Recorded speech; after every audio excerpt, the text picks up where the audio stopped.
He laughed, my own son, laughed and said, "Mom, $1 million barely covers property tax these days." He said it like he was explaining something obvious to a child, not realizing or not caring that every syllable scraped against the years I'd spent saving that money penny by penny. I remember the sound of his laugh more than his words, a dry, effortless sound that seemed to drain the air out of the room.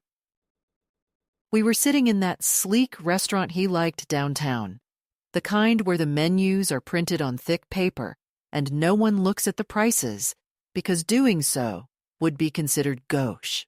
He'd ordered a bottle of wine I couldn't pronounce, and when I tried to protest, he smiled that managerial smile of his, the one that says, "I've got this handled." The waiter poured the wine, and I watched it swirl like a bruise in the glass. Then I told him, almost shyly, that I had rewritten my will, that I wanted him to know in advance, that everything, my house, the savings, the mutual funds your father set up, was to go to him. It felt like an offering, something simple and decent, a final gesture to make up for all the distances that had grown between us. I expected maybe a nod, maybe a soft word, maybe silence. Instead, I got laughter, and the kind that stung. He leaned back in his chair, eyes glinting with amusement. "Mom," he said, $1 million? That's sweet. But honestly, that's pocket change." And just like that, he looked down at his phone, typed something, and the conversation was over. I don't know what hurt more, the word change or the way he didn't even notice he'd broken something that could never be repaired. I didn't argue. I just nodded, the way mothers do when they've been dismissed too many times to count. I smiled at the waiter, paid for my half of the meal, because that's what independence looks like when you're 81 and your child has turned into a stranger. My name is Evelyn. I'm 81 years old, and I live alone in the house where my husband and I raised our only son. The garden is smaller now, the roses wilder. The roof leaks a little in the corner above the study, but it's mine. Every crack, every creak, every fading photograph on the wall belongs to a story I lived through, not a story anyone gifted me. Sometimes, late at night, when the house settles into its old bones and the air smells faintly of rain and dust, I still hear my husband's voice saying, "Save something for yourself, Evie." I never listened then.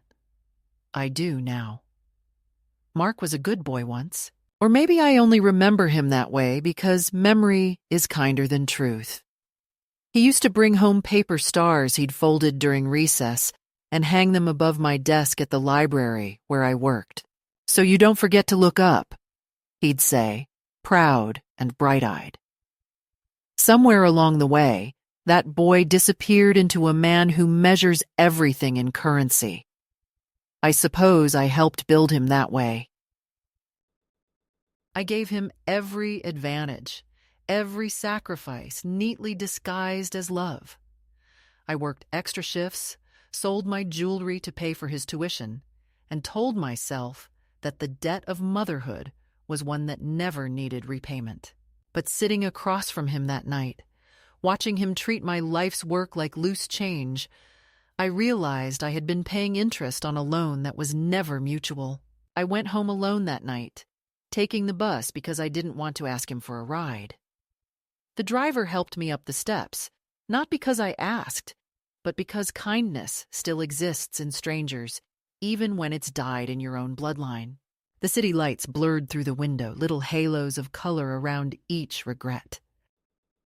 I counted them like years, one for every birthday he'd missed, one for every phone call cut short, one for every time he said, "Mom, I'm in a meeting," when what he really meant was, "Mom, you don't matter right now." By the time the bus reached my stop, I had stopped counting. At home, the house smelled like lavender and old paper, the scent of my life as it had been for decades. I sat at my husband's old desk and opened the ledger where I still write everything down by hand. I looked at the number. 1,023,000, give or take. A lifetime's worth of careful decisions, of worn-out shoes and dinners that stretched further than they should have. And now, to him, it was pocket change. I whispered the words aloud, testing them on my tongue. They tasted like rust.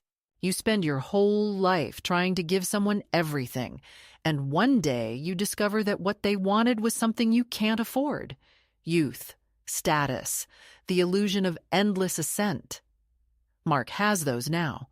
He drives a car that costs more than this house is worth, lives in a glass tower where no one knows their neighbors, and eats dinners where no one finishes their plates. When I visit, he introduces me as if I were a visiting dignitary from some old world that embarrasses him. "This is my mother. She's a retired librarian," he says, like he's apologizing for it. Retired. Librarian. Two words that apparently mean irrelevant in his vocabulary. After that dinner, I didn't sleep. I sat by the window, the city quiet, the moonlight falling across the old rug we bought the year Mark was born. I remembered the day my husband, Robert, came home with that rug rolled under his arm, grinning. "For when we have stories to tell," he said. He always believed in stories. The ones you read, the ones you live, the ones that make you. He would have been furious if he'd seen what our son had become. Not because of the arrogance, but because of the emptiness beneath it. I think of Robert often these days, especially when silence feels too heavy. Sometimes I talk to him out loud. I tell him about Mark's words, about how laughter can feel like a slap, about how wealth has a way of erasing history if you let it. And sometimes when the light shifts in the room, I almost hear him say, "Then don't let it." That night, after the laughter, I took out my will again. I keep it in a wooden box Robert carved for me on our 10th anniversary. The lid sticks a little when it's humid. I ran my hand along the grain of the wood, the same way I used to run my hand through Mark's hair when he was a boy. Then I unfolded the papers, saw his name written neatly, confidently, and for the first time, I felt no warmth in it, just distance. I sat there until dawn, listening to the hum of the refrigerator, the small pulse of an old house refusing to die. By morning, I knew something had shifted. You don't stop being a mother when your child stops deserving it. You just start loving differently, from a distance, from memory, from the part of yourself that refuses to be ashamed of having loved too much. I still loved him that night. I love him now, though I doubt he could understand what that word means anymore. But something else had begun to take root alongside that love. A quiet certainty that I didn't owe him my dignity. $1 million might have meant nothing to him, but it meant everything to me. Not because of the number, but because of what it represented. Endurance, discipline, self-respect. And if he could laugh at that, then maybe I had been teaching the wrong lessons all along. So I brewed a pot of tea, sat down at the table, and watched the steam curl upward, like a question with no good answer. I thought of all the things I had done to make life easier for him, the sacrifices, the silences, the careful pretending. Then I thought of something I hadn't done in years, something purely for myself. I smiled, a small, private smile, the kind that doesn't need witnesses. And I whispered to the empty kitchen. He called it pocket change. Let's see what I can buy with that. The next morning, the city woke before I did. And for a moment I thought I'd dreamed the whole thing. The laughter, the word change, the look on his face when he dismissed a lifetime of work as if it were lint on his sleeve. But when I came into the kitchen and saw the wine glass from the night before, a single red fingerprint on the rim. I knew it had happened. It wasn't a nightmare. It was a declaration. Something inside me had been filed away, as if I were no longer part of his story, but a background detail he could rewrite when convenient. I made tea, the same brand I'd bought for 40 years, and sat at the table with the will still open in front of me. The paper looked older overnight, the ink paler, as if even the document itself had grown tired of being ignored. The lawyer, Mr. Collins, had written in his careful hand that my assets would transfer to my son, Mark Gentry, without condition. I read that phrase again and again, without condition.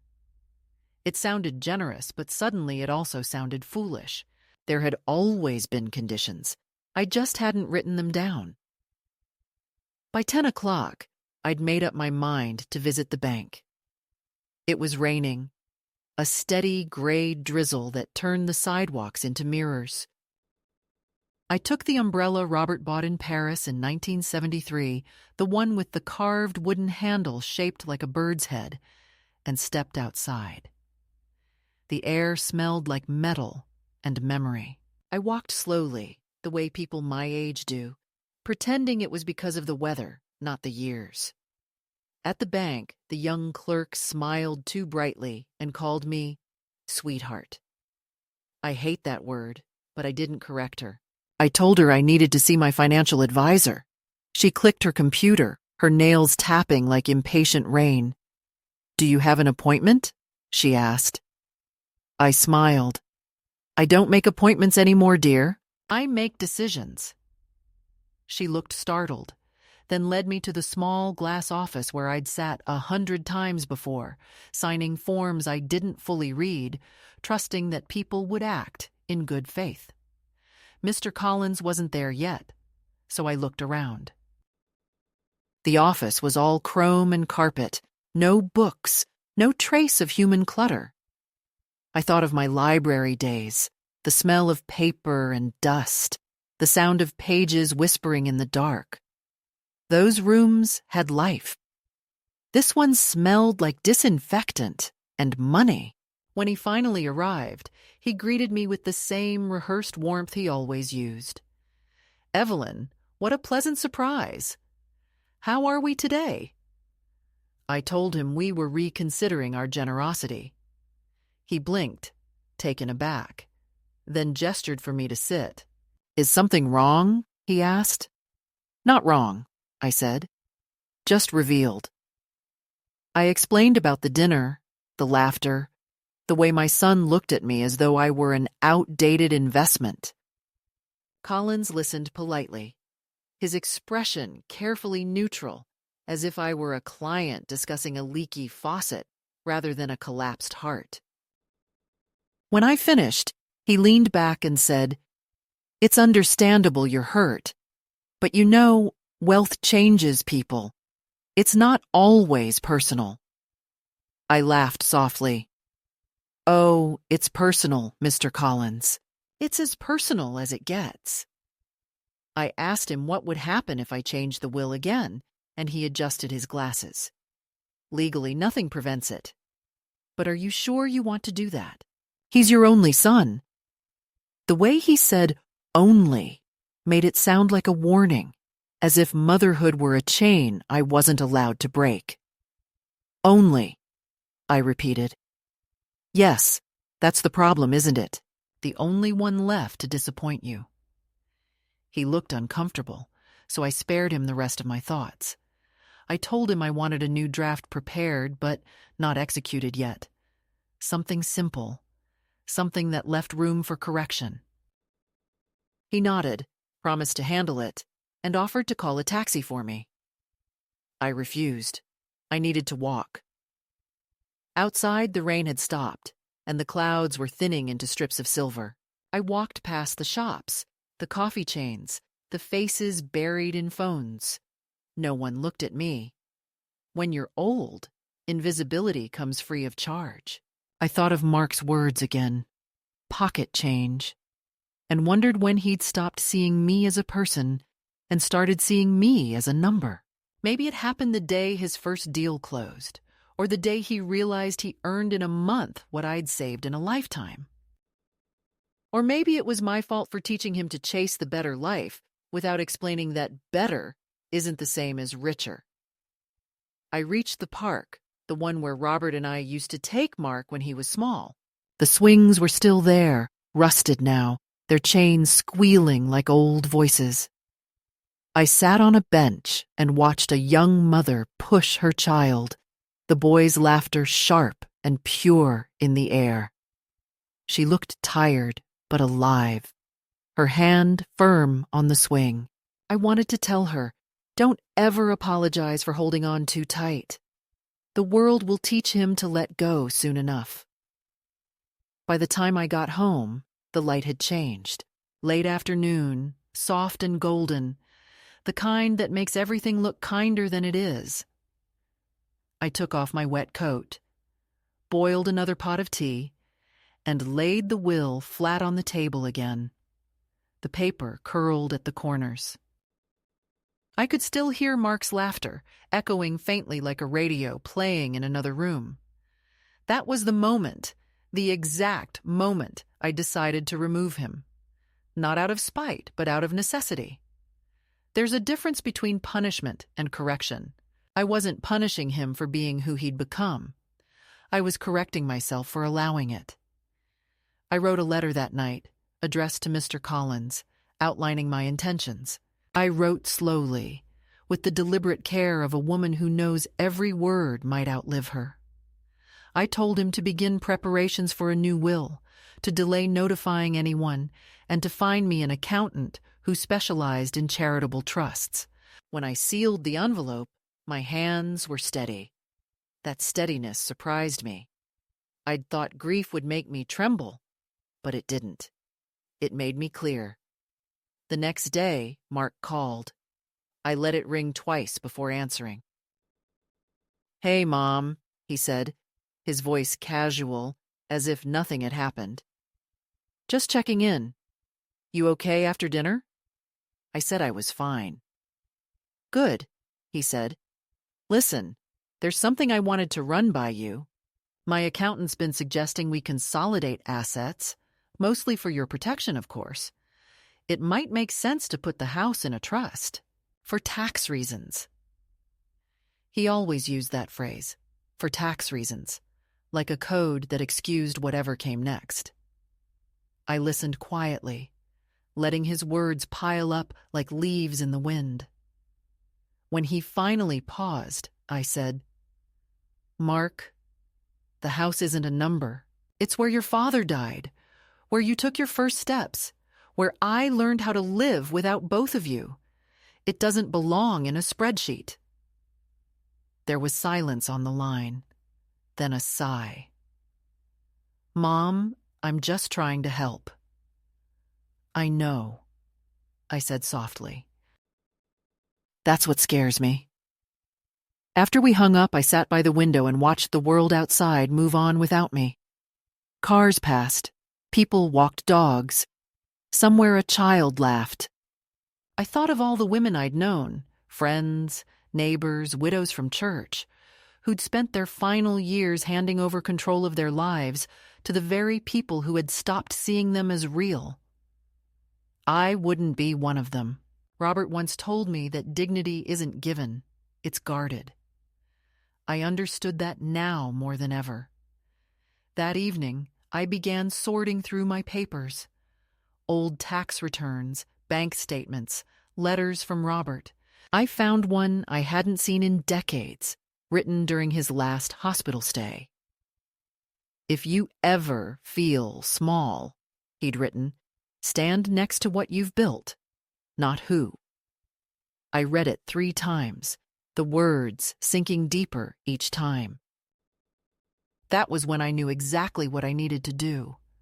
Not destroy Mark, not humiliate him, but remind myself of the woman I had been before his world swallowed mine.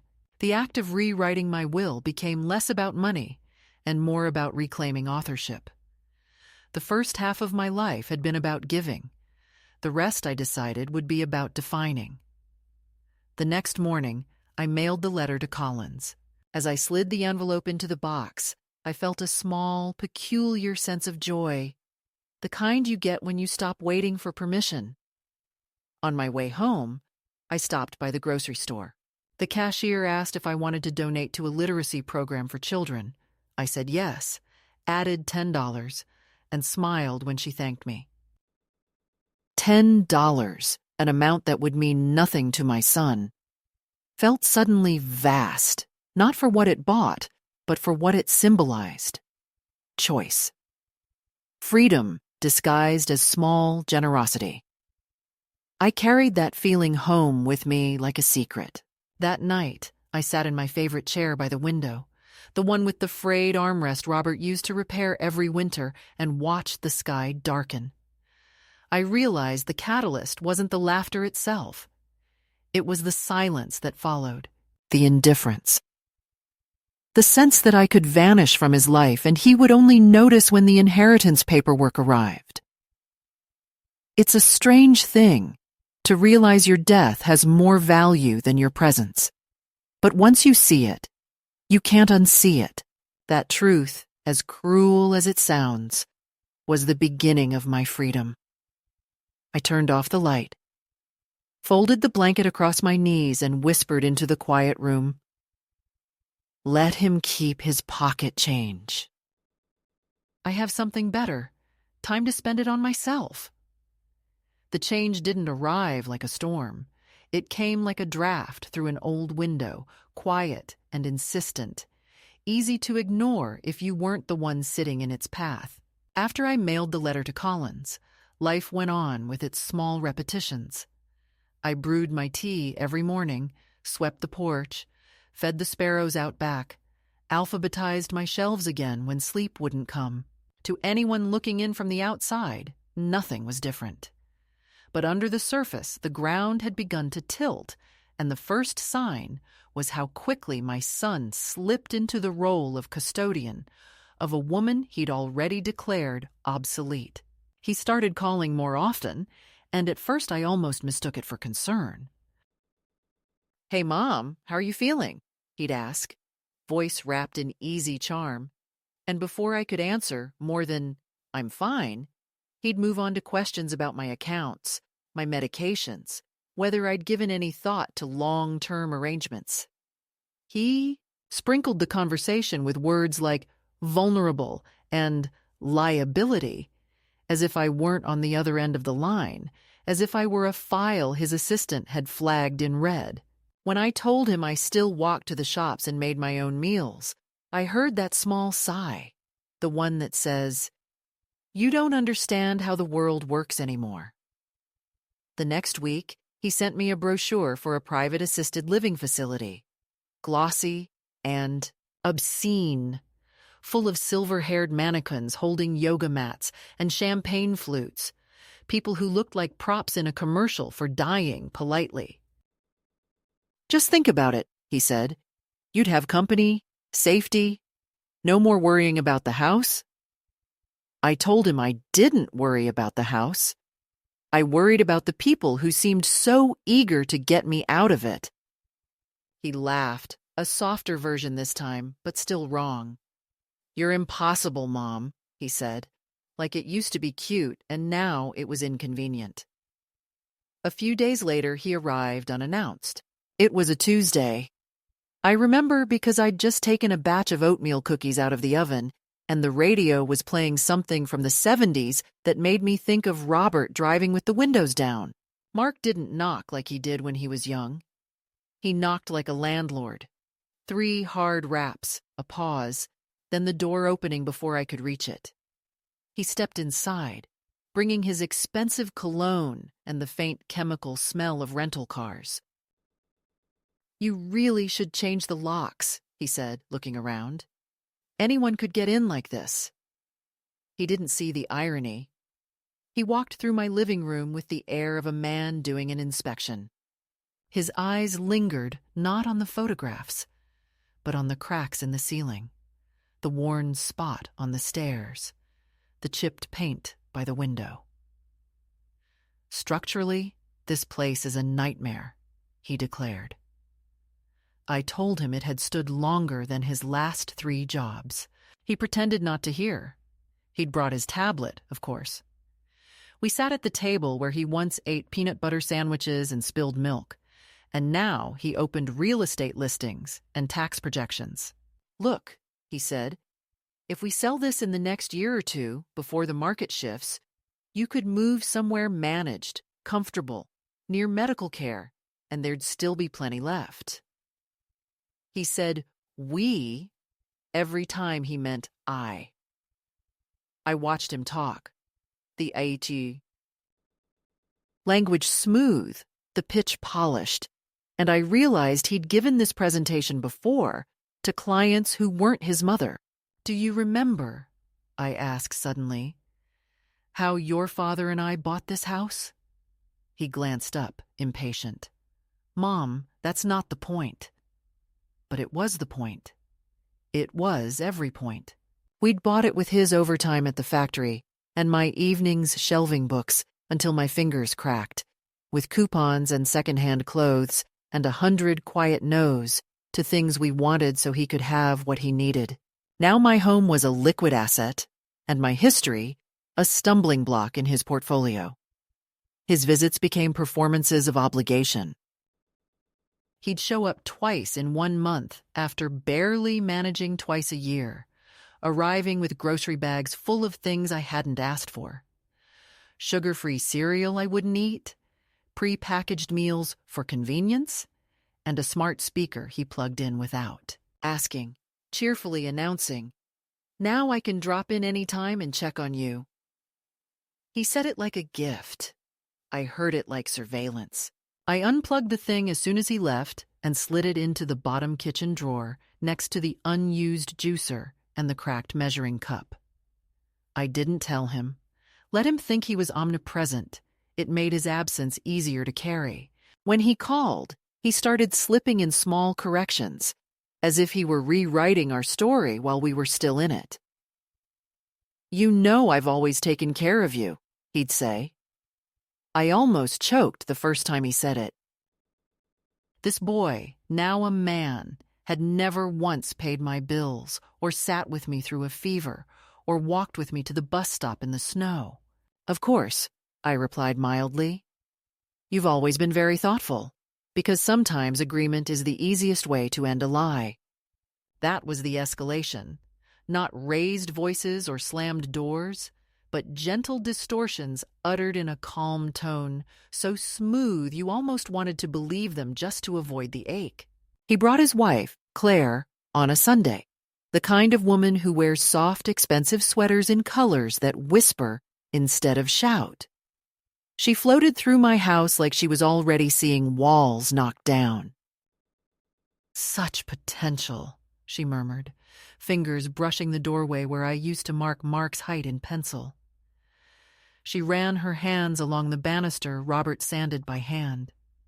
"I love how authentic it feels," she said, the way someone says quaint when they mean outdated. Over apple pie she didn't touch, she leaned across the table and smiled. "We've been talking," she said, "and we really think it would be safer for you if everything was in one place. You know, so Mark can manage things if anything ever happens." She didn't say, "to you." She didn't have to. "Things have a way of happening," I answered, cutting the pie. "That doesn't mean they happen to the wrong people." She blinked, then turned to Mark with that quick look couples share when a narrative isn't going as rehearsed. They left with a Tupperware of pie they would probably throw away, and I stood at the door watching them, the two of them framed against their large car, small figures shaped by a world where nothing is sacred if it can be leveraged. Meanwhile, the lawyer's envelope arrived like a quiet ally. Collins sent me draft language for charitable allocations per our discussion, and I spent an entire evening reading it line by line, tracing every word with my finger. It felt almost illicit, like conspiring against my own blood, but I understood that what I was really conspiring against was my own training in self-erasure. I didn't sign anything yet.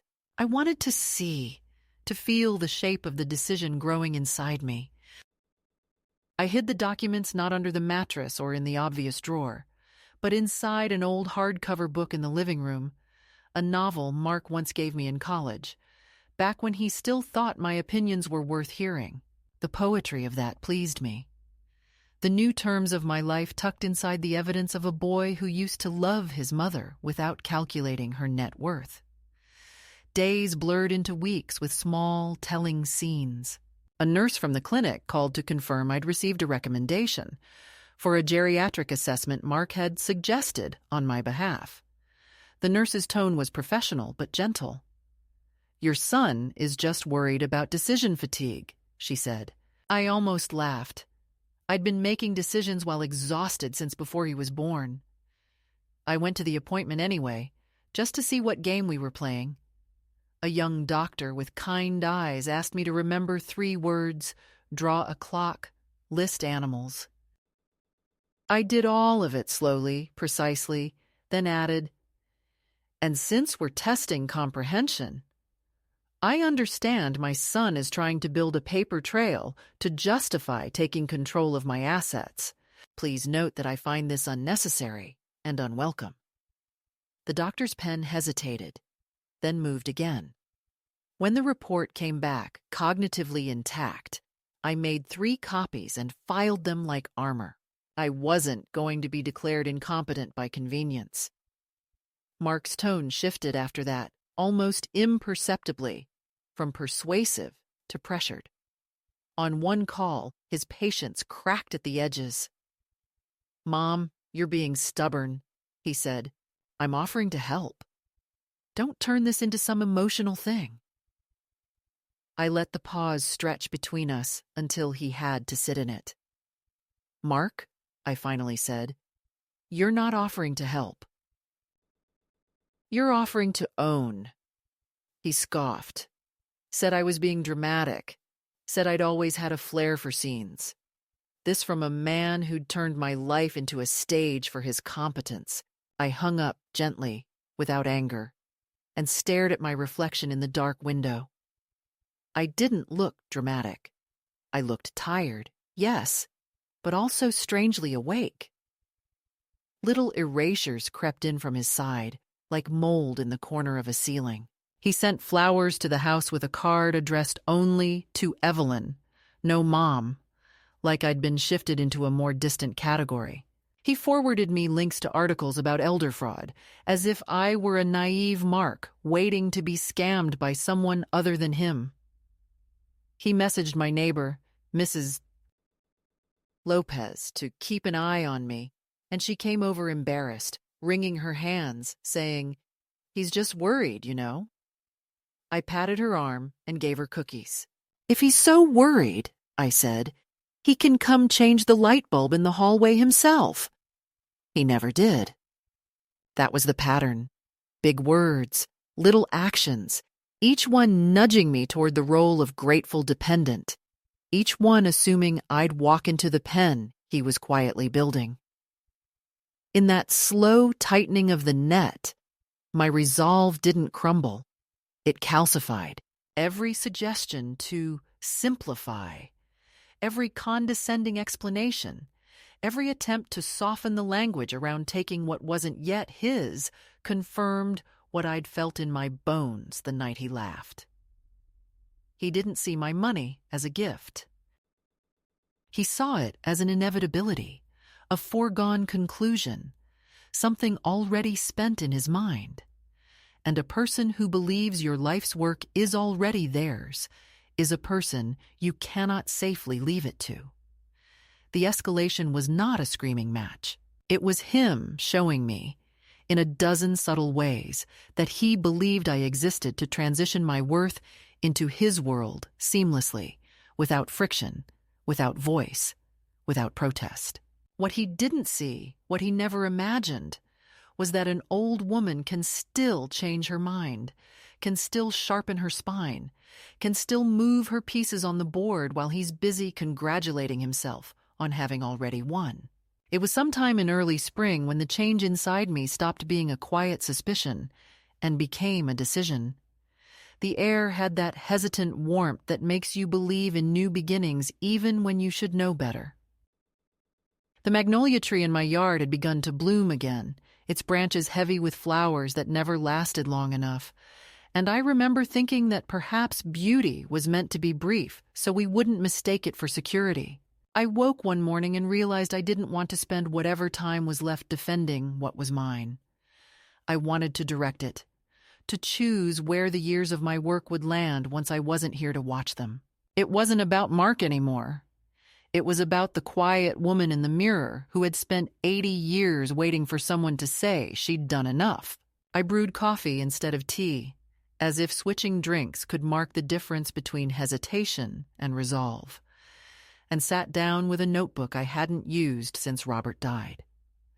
The pages were yellowed, but they still smelled faintly of cedar. I wrote 2 lists. The first was titled What I've Built, and the second, What It's Worth. The first list filled quickly. Names, memories, small triumphs, the people I'd helped at the library, the scholarships I'd guided students to, the shelves I'd organized until midnight. The second list had only one word: freedom. It struck me then that perhaps freedom is the only real wealth that lasts.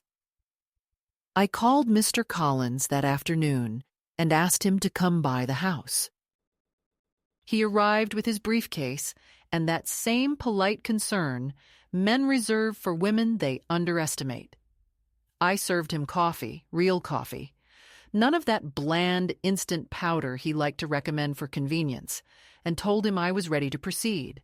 "You're certain?" he asked, still pretending there was time for reconsideration. "Certain is the only thing I am," I said. We went over the new documents carefully. I wanted everything clear and final, but not obvious enough to provoke challenge.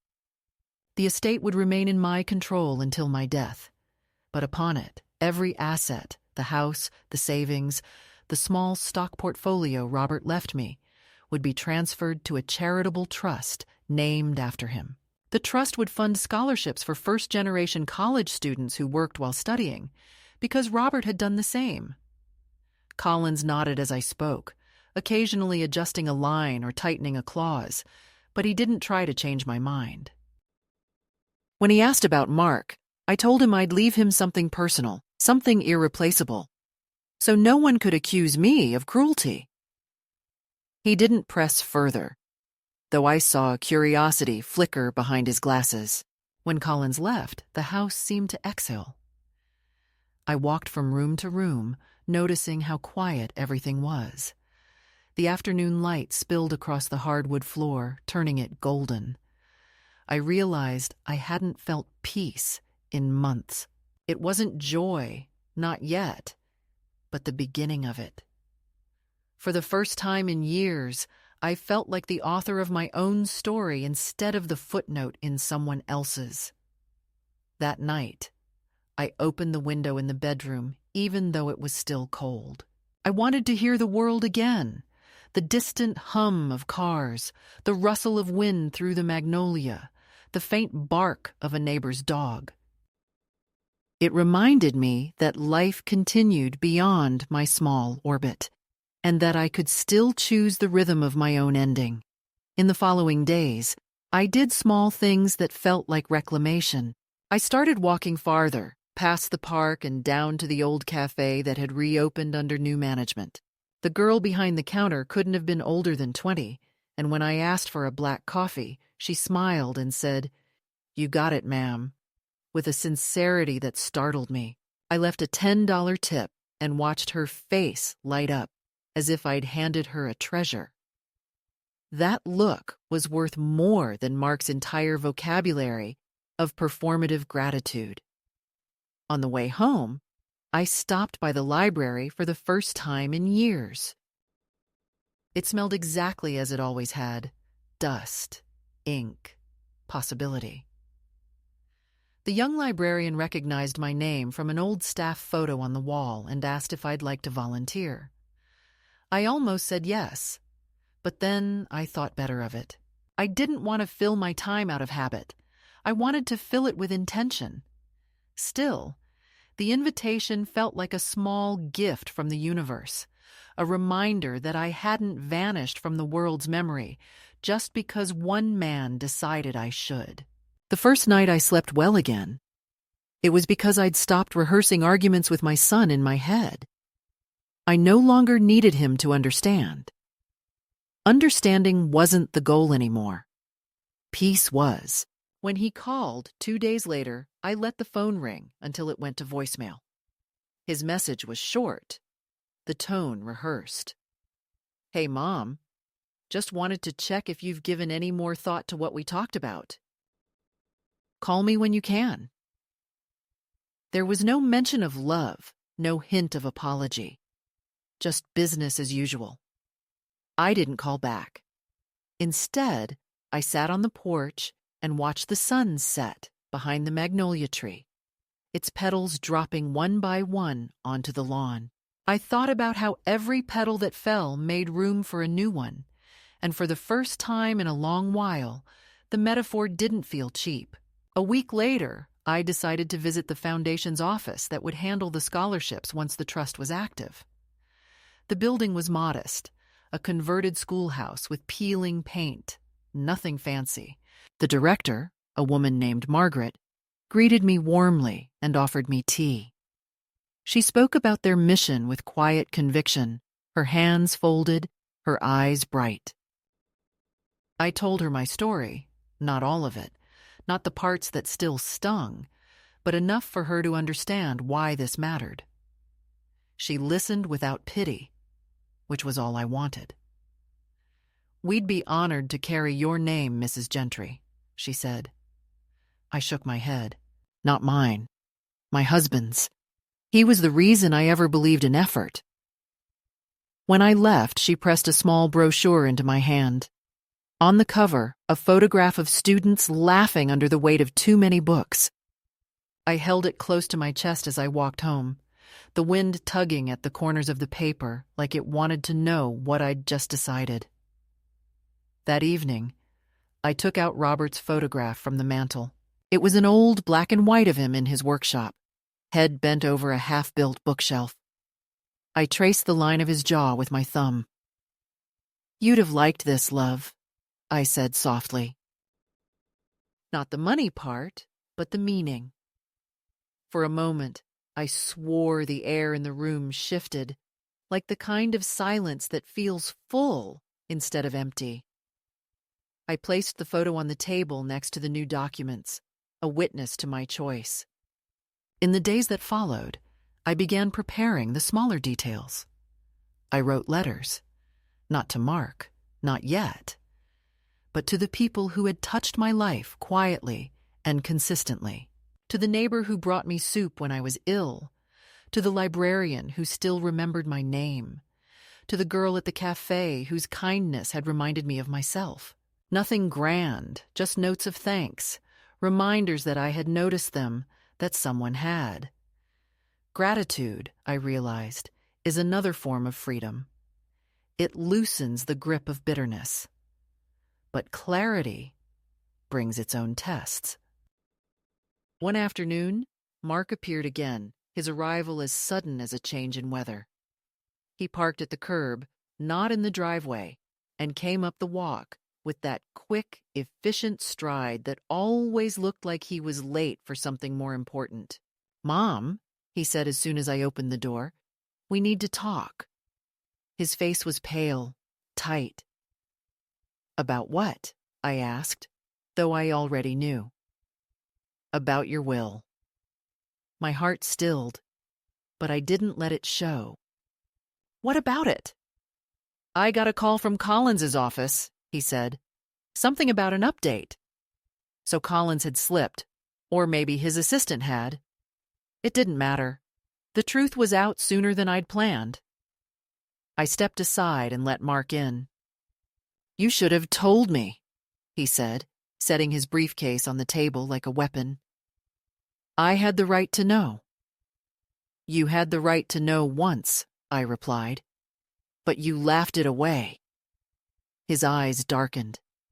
This isn't a game, Mom. You're making a mistake. I smiled gently. I've made many. This isn't one of them. We sat across from each other, the air thick with things that could no longer be undone. He tried reason first, then guilt, then finally sentiment. I'm still your son, he said. That doesn't change. It changes everything, I said quietly. Being a son isn't a title, Mark. It's a practice. He stared at me, at a loss for words. You're punishing me, he said finally. No, I said. I'm protecting what's left of me. For the first time, I saw confusion on his face. Not anger, not arrogance, just confusion. Like a man realizing he no longer speaks the language of the person sitting across from him.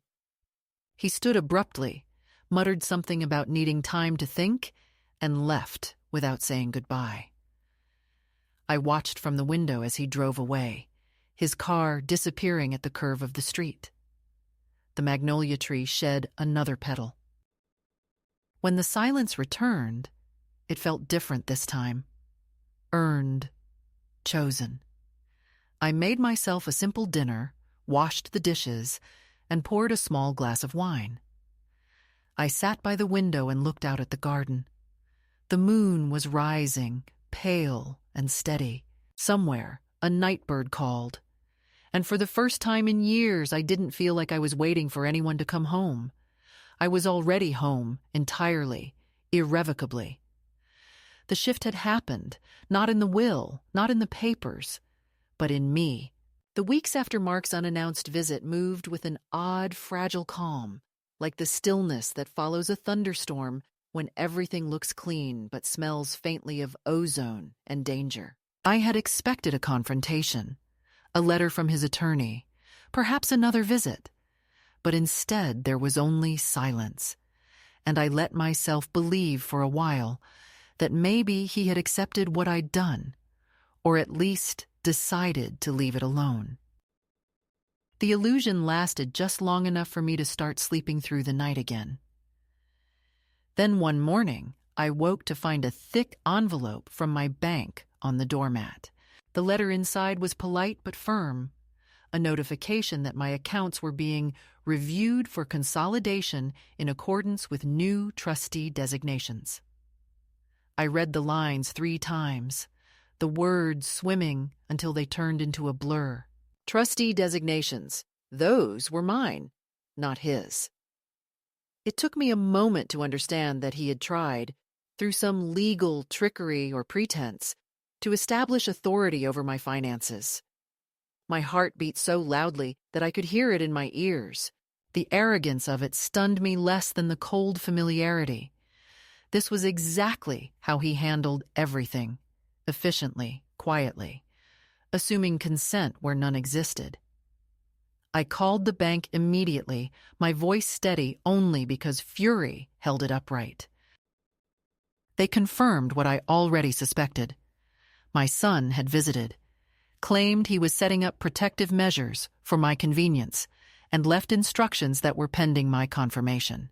He's just looking out for you, the clerk said gently, but there was a strain in her tone, as though even she knew the words were a lie dressed as kindness. I hung up and sat in silence for a long time. Through the window, I could see the magnolia tree stripped nearly bare, its petals scattered across the lawn like old pages torn from a book. The sight made me feel old and raw, but not defeated. I brewed tea, real tea this time, not coffee, because I needed something grounding, something that connected me to all the mornings that had come before this one. Then I called Collins. His secretary answered, nervous as always, and told me he was in a meeting. I said I would wait. When he finally came on the line, I told him what had happened, word for word, without trembling. He swore softly and promised to fix it. "We'll send the bank new documents confirming your sole authority," he said. "He can't touch anything without your explicit approval." I thanked him but didn't hang up right away. "Mr. Collins," I said, "I need to ask you something." "Of course," he said too quickly. "When I'm gone, and Mark challenges the will, as he will, you'll hold your ground." He hesitated for the first time since I'd known him. "Mrs. Gentry, my duty is to uphold your wishes." "Your duty," I said quietly, "is to make sure my voice is louder than his money." He didn't answer, but I could tell he understood. That night, I couldn't eat. I walked through the house, turning on every light, as if brightness could keep the fear at bay. It wasn't fear of losing money. I had already given it away in my heart. It was the fear of being rewritten, of having the final chapter of my life dictated by the same hands that had erased so many of my sentences before. Around midnight, I opened the window and let the night air in. The street was quiet, and for a moment I thought I heard Robert's voice again, low and calm. "Don't let him finish your story." I whispered back, "I won't." The next morning, I found a voicemail from Mark. His tone was falsely light, the kind of casual charm he used when he wanted something. "Hey, Mom, got a bit messy with the bank, huh? Just a misunderstanding. They must have jumped the gun. Anyway, let's talk about it. Maybe we can streamline things, make it easier for you." I deleted the message halfway through. Streamline. He loved that word. It made theft sound like efficiency. 2 days later, he appeared again, this time not alone. He brought a man in a gray suit, introduced as a consultant. I knew a lawyer when I saw one. I didn't invite them in, but Mark stepped past me anyway, the same old entitlement polished into habit. "We just want to make sure everything's squared away," he said, sitting at my table like it was his. The consultant began talking about succession planning, using phrases like minimizing future complications. I let him talk until I felt my anger rise, slow and deliberate, like water in a kettle. Then I stood. "Gentlemen," I said, "I'm not a company, and I don't require succession planning. My estate is mine until I stop breathing. If you'd like tea, I'll make some. If you'd like control, you can leave." The man in the suit looked at Mark, uncertain, but Mark forced a smile. "Mom, please, let's not make this harder than it needs to be." "It's already as hard as it needs to be," I said, and opened the door. He didn't move for a long moment. "You're going to regret this," he said finally. "Not as much as you will," I answered, and the sound of the door closing behind them felt like the first honest thing between us in years. For a few days I let the silence settle again. But the quiet this time was different. Heavier, charged. I could sense him circling, planning. A letter arrived from a firm in San Francisco, something about a temporary fiduciary arrangement, but Collins intercepted it and assured me it was invalid. I realized then that this wasn't about protection or even greed. It was about control, about ensuring that I remained a character in the narrative he needed to maintain his sense of power. I was the relic he could display to prove his success, the soft-spoken mother in pearls whose compliance confirmed his benevolence. Once I refused the role, he no longer knew what to do with me. That loss of control would drive him harder than any hunger for inheritance ever could. Around this time, the small things began to fail in the house. The pipes rattled, the porch light flickered, the old heater groaned like an animal in pain. I called a repairman, a young man named Luis who worked quickly and spoke kindly. He didn't treat me like a fragile antique. While he fixed the heater, we talked about his mother, who worked nights as a nurse, and how he was saving for school. When he left, he refused extra payment, saying, "My mom always said to help the women who remind you of her." That night, I sat by the fire he had coaxed back to life and thought, this boy is the kind of person who should have my husband's name on his diploma. It felt right, almost ordained. But peace never lasts when someone's ego has been wounded. One evening, just after dusk, I saw headlights sweep across the living room wall. Mark again. I didn't open the door this time. He knocked, then pounded, shouting my name. "Mom, we need to talk. You're making a mess of things. You don't understand the legal consequences." I stayed silent, watching from behind the curtain.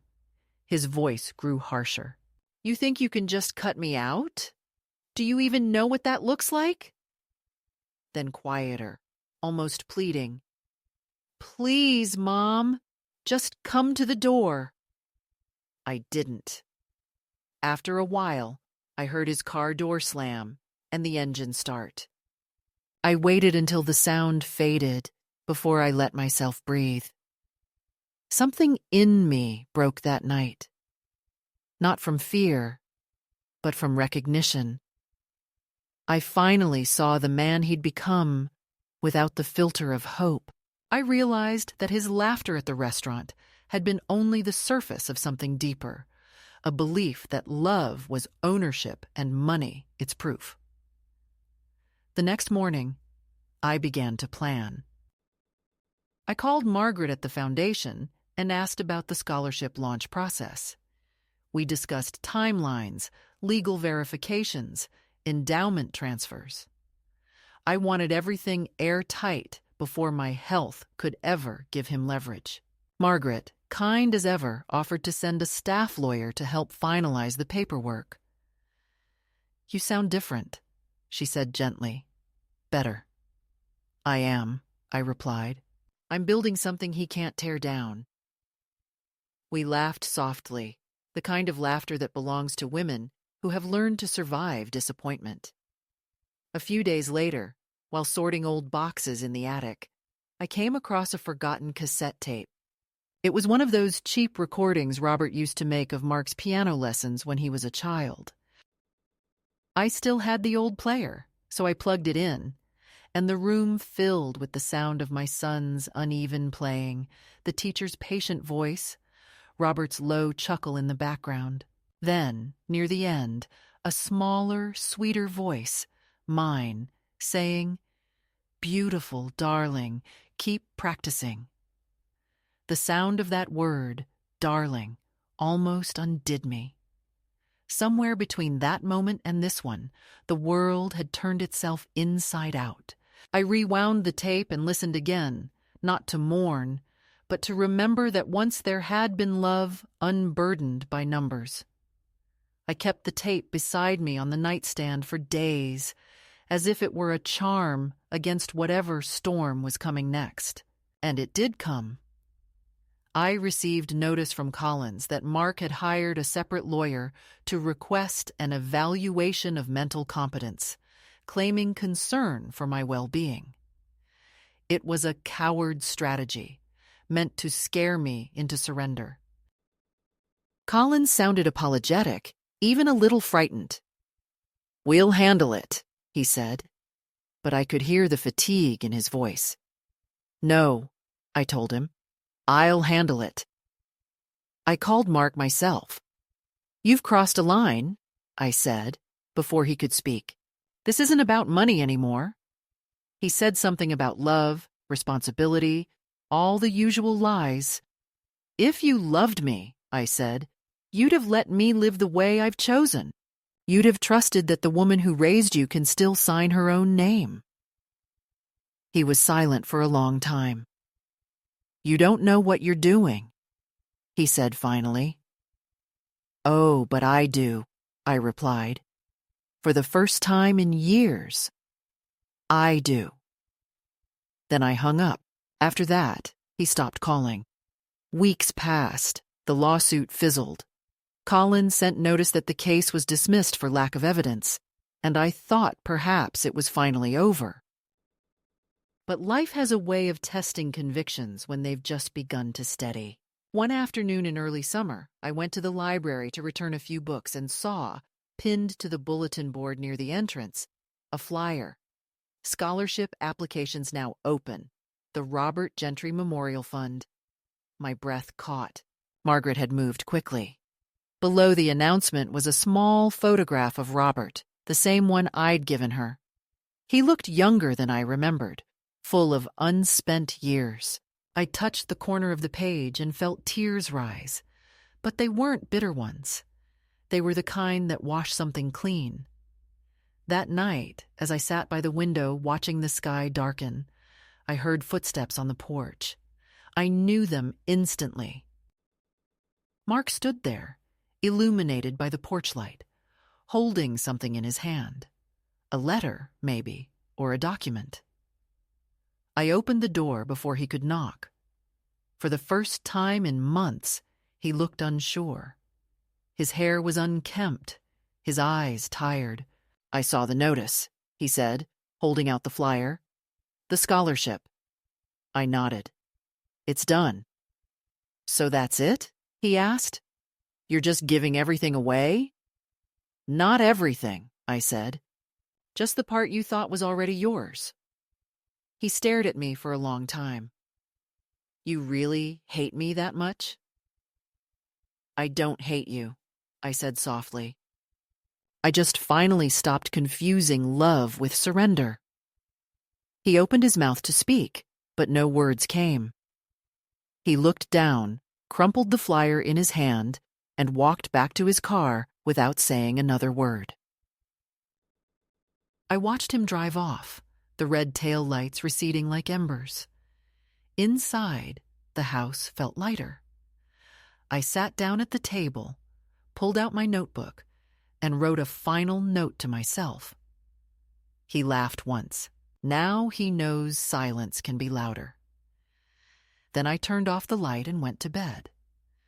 For the first time since that night in the restaurant, I slept without dreams, without fear, without needing anyone's permission to rest. The letter from Collins arrived in late September, thick with embossed paper and finality. I knew what it was before I even slit the seal. The will, executed, notarized, witnessed, complete. He'd written a brief note in his careful, lawyerly hand. "Mrs. Gentry, as per your instructions, all matters are settled. Copies have been distributed to the appropriate parties. I trust you are at peace with your decision." Peace. It was such a small word for such an enormous quiet. I placed the folder on the dining table, beside Robert's photograph and the vase of half-wilted daisies from the garden. The sun came through the lace curtains and hit the table just so, illuminating the edges of the paper until they glowed like a thin halo. For a long time, I just looked at it.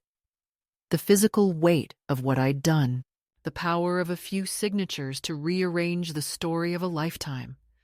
I felt both heavy and hollow, as though the last burden had been lifted, and in the same instant I'd been emptied of everything that had kept me standing. When you carry someone else's expectations for so long, putting them down feels less like freedom and more like vertigo.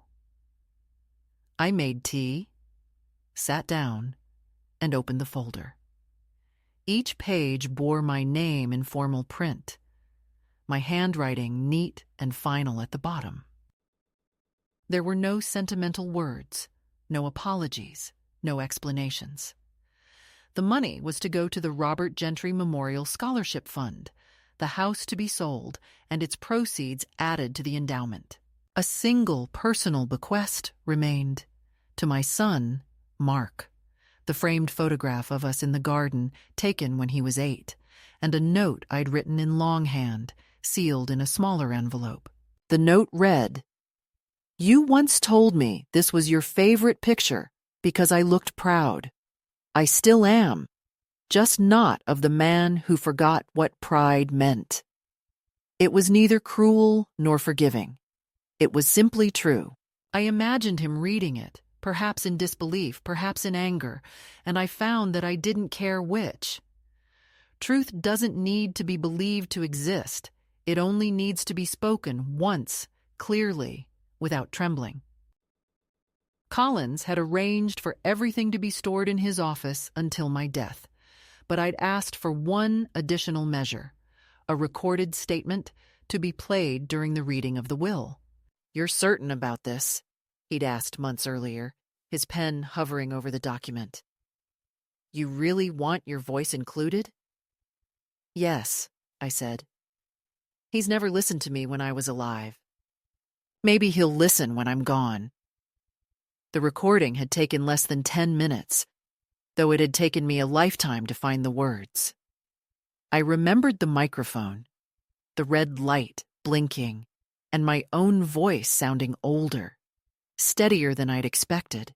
"My son," I had said, "if you are hearing this, it means I am gone, and that you have inherited exactly what you earned.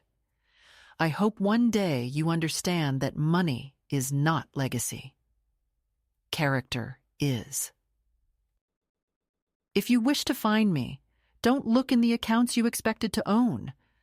Look in the library, in the scholarships, in the faces of the young who will speak my husband's name with gratitude. That is where I will live. And if you ever wonder why, remember, you laughed." Collins had looked at me afterward with something like admiration, or maybe pity. It's hard to tell the difference at my age. After I read the final documents, I placed everything back into the folder and locked it in the wooden box Robert had carved decades ago. The lid still stuck a little, the grain worn smooth by years of my fingers, tracing it absent-mindedly. I pressed it closed with both hands, as if sealing a prayer. That night, I slept deeply, the kind of sleep that comes only after a decision that cannot be undone. The following week, Margaret from the foundation called to tell me the first scholarship applications had begun arriving. "You should see these essays," she said, her voice bright with genuine joy. "So many stories of students who remind me of you, people who worked, who cared, who refused to stop trying." She offered to send me copies, but I declined. "Keep them," I said. "They're not for me to judge anymore." Still, after we hung up, I found myself crying, not from sadness, but from the sheer relief of knowing that what had once been pocket change to my son was now the currency of someone else's beginning. Mark didn't call for a long time after that night on the porch. I half expected lawyers, threats, or perhaps an apology shaped like negotiation, but there was nothing. I began to believe that he had decided to let me fade out of his life quietly, and I was content with that. But life is not kind enough to give us such clean endings. In late November, when the days turned short and the house filled with the smell of damp wood, I came home from the grocery store to find his car parked in the driveway. He was sitting on the porch steps, elbows on his knees, looking down at the ground like a boy who'd been sent to detention. For a moment, I saw the child he had been, the one who once held my hand crossing the street, the one who used to ask, "Do you think I'll be like Dad someday?" I stood there with my grocery bags, unsure whether to turn around or go inside. He looked up then, and the years rushed back into his face. "Mom," he said, his voice cracked in the middle. "We need to talk." I put down the bags, unlocked the door, and gestured for him to come in. The house smelled of cinnamon and soap. He looked around as though seeing it for the first time, his eyes landing on the small changes.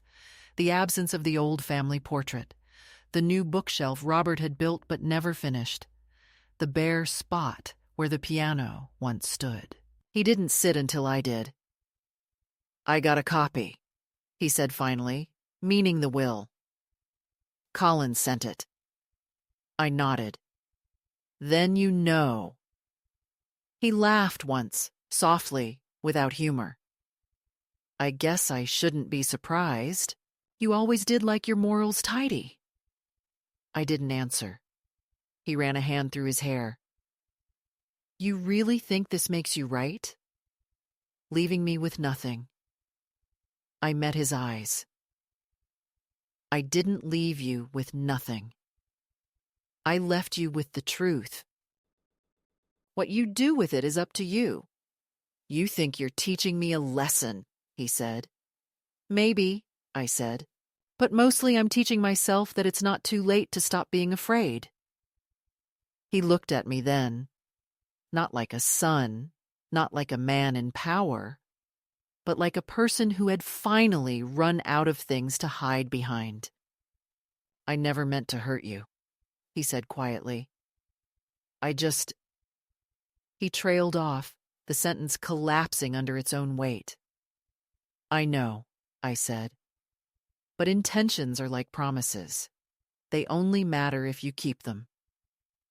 For a long moment, neither of us spoke. The clock on the wall ticked steadily, filling the silence with its small mechanical heart. Then he reached into his coat pocket and pulled out a folded piece of paper. This came today, he said. From the foundation. He unfolded it carefully, like it might tear. It was a thank you letter addressed to me but copied to him, written by one of the scholarship recipients, a girl named Jasmine from Ohio. She wrote about her parents, who cleaned offices at night so she could go to school, about her dream of becoming a teacher, about how the Robert Gentry Fund had made the impossible possible. At the bottom, she had written, in careful cursive, "Thank you, Mrs. Gentry, for believing in people you've never met." Mark's voice faltered as he read it aloud. When he finished, he held the paper between his hands for a long time.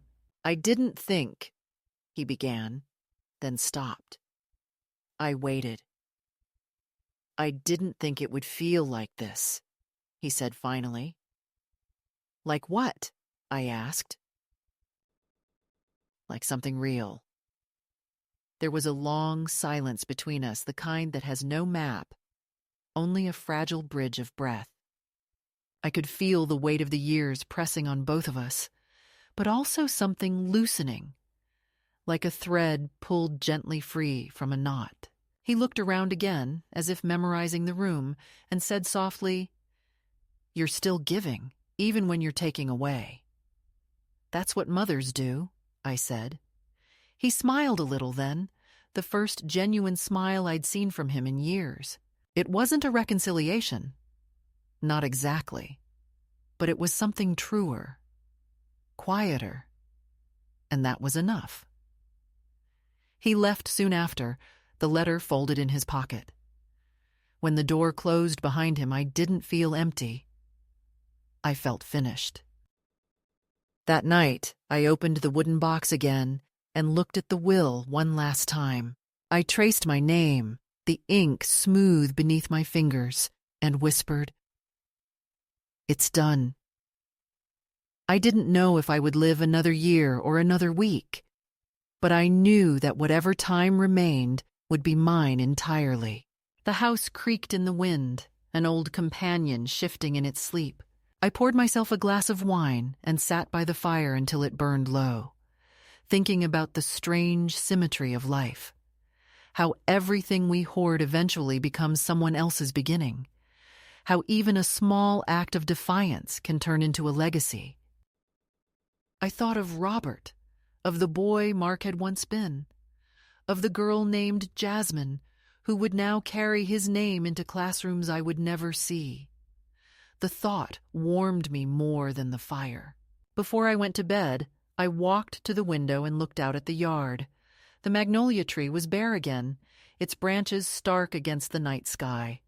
A wind came through, lifting a few dry leaves into a small spiral before letting them fall. It looked like a kind of dance, brief, aimless, beautiful. I closed the curtains and whispered into the quiet house. He called it pocket change. I called it a life. Then I turned off the lights and let the darkness settle around me like a benediction, certain at last that every story, even the painful ones, can end with dignity if you're the one who writes the final line. Winter came early that year, the kind of cold that seeps into the walls and makes every movement deliberate, every sound pronounced. The garden was bare, the air heavy with the scent of damp earth and wood smoke. I found myself waking later, my mornings slower, the kettle taking longer to boil as if time itself had decided to match my pace. The stillness didn't frighten me anymore. It felt earned, like the quiet after an orchestra finishes its last note and the air still hums with everything that has been said. Mark hadn't called since the afternoon he brought the letter from the foundation. There had been no arguments, no angry follow-up, no attempts to reverse anything. Just silence, vast and strangely gentle. I took it as acceptance, or at least exhaustion. Either way, it was peace. Every few weeks, Margaret would call with small updates. The first group of scholarship students had been selected, and the fund was already growing through donations from local businesses inspired by the story. She told me that one of the recipients, a girl from the nearby community college, had written a letter asking to meet me, to thank me in person. I said no at first. Gratitude, when it's that pure, can be overwhelming. It demands you face your own generosity without modesty to hide behind. But Margaret convinced me it would mean a great deal to the student, so I agreed. The girl arrived one afternoon in early January, small and nervous, clutching a notebook to her chest. Her name was Anna. She spoke softly, her voice carrying that fragile mix of excitement and humility that belongs only to the young. She told me about her studies, about how she worked nights at a diner, about her parents who couldn't believe someone they'd never met would give her this chance. I listened, smiling, offering her tea that she barely sipped. Then she handed me her notebook. Inside were handwritten notes, essays, small sketches, fragments of her dreams. "I wanted you to see what you made possible," she said. I traced her handwriting with my fingertips and felt a sudden warmth bloom in my chest. A feeling so unfamiliar, I almost didn't recognize it as joy. "No," I said quietly. "You made this possible. I just remembered what believing in someone feels like." She hugged me then, impulsively, and for a brief second, I felt the weight of every unspoken apology that would never come from my son. And yet, somehow, it didn't matter anymore. After she left, I sat by the window and watched her walk down the snowy street, her figure small against the pale horizon. I thought about how she carried a piece of me forward without even realizing it. That was the point, I realized. Legacy isn't about blood. It's about continuation. The idea that something you've loved, built, or protected can keep moving after you stop. That evening, I wrote in my journal for the first time in months. I wrote not about pain or betrayal, but about gratitude, the kind that grows quietly once resentment burns itself out. I thanked the years for their lessons, thanked Robert for his steady hand, thanked even Mark, because without his laughter, I might never have woken from the long dream of compliance I mistook for love.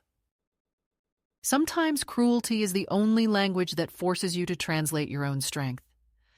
The days passed gently after that. I stopped expecting letters or calls. Instead, I filled my hours with small rituals that felt like prayer.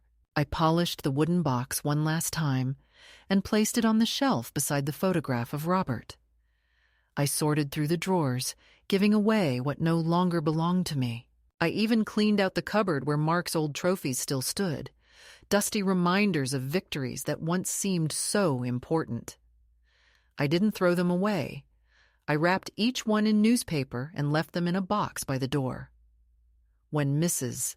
Lopez came by later that week, I asked her to take them to the community center for their youth program. "Someone else can win again," I said. She looked at me with the soft pity people reserve for the elderly when they think we're letting go of too much. But this wasn't surrender. It was an audit of the soul, a settling of accounts that had nothing to do with numbers. In late February, I received a letter with no return address.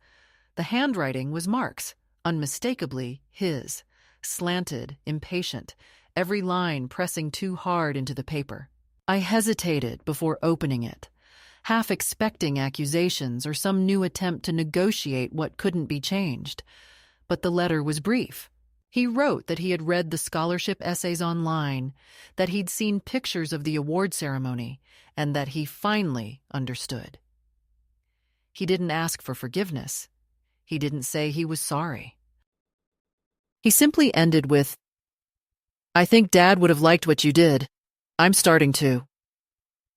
There was a faint stain near the bottom of the page, maybe a coffee ring, maybe something else. I folded the letter and placed it inside the notebook Anna had given me. The two belonged together somehow.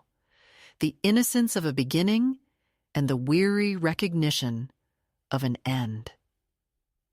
The following morning, the light came earlier than usual, soft and yellow, as if the world itself had decided to start again. I opened the window and breathed in the cold air. The magnolia tree outside was still bare, but I could see small buds forming, tight and defiant against the frost. I knew they would bloom again, as they always did, careless of who watched or who remembered. I smiled at the thought that maybe, just maybe, that was what survival looked like. Not triumph, not revenge, but renewal. A quiet persistence that refuses to measure its worth by anyone else's scale. In the evenings, I began reading again, real reading, not just the half-distracted scanning I'd done for years. I reread the books I used to recommend to students, the stories of women who endured, who rebuilt, who learned to speak their names without apology.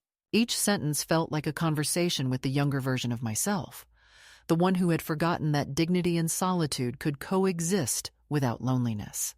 One night, I read until dawn, the lamplight golden and warm, and when I finally closed the book, I realized that I was no longer waiting for anything, not for reconciliation, not for recognition, not even for the end. My life had already reached its conclusion, but it was a gentle one, not the final page of a tragedy, but the quiet epilogue of endurance. Sometimes, when I sit in the garden wrapped in a blanket, I imagine another woman, years from now, reading about the scholarships or passing by the library that bears Robert's name. She won't know who I was, and she doesn't need to. She'll just see the name on the plaque and maybe pause for a moment, the way you pause when you sense a story hidden behind silence. That will be enough. We don't get to choose who remembers us. We only get to choose what we leave behind for them to find. Now, as I write this last line, the house hums softly around me, every sound familiar, every shadow kind. I think of Mark sometimes, not with anger, but with a tenderness that surprises me.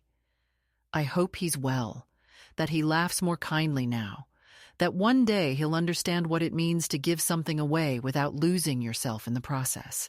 I hope he finds a way to become proud again, not of wealth, but of worth. As for me, I've already found my peace. I have my books, my memories, the sound of the wind in the magnolia branches, and the knowledge that even the smallest act of defiance can bloom into grace. The world outside is turning pale with morning. The first light touches the petals that will soon open, and for a fleeting second, I imagine Robert's voice again, gentle and amused. You did it, Evie.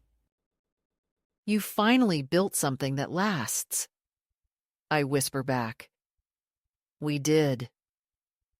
Then I close my eyes, not in sorrow, but in the deep, steady calm of someone who has finished her story exactly the way she chose.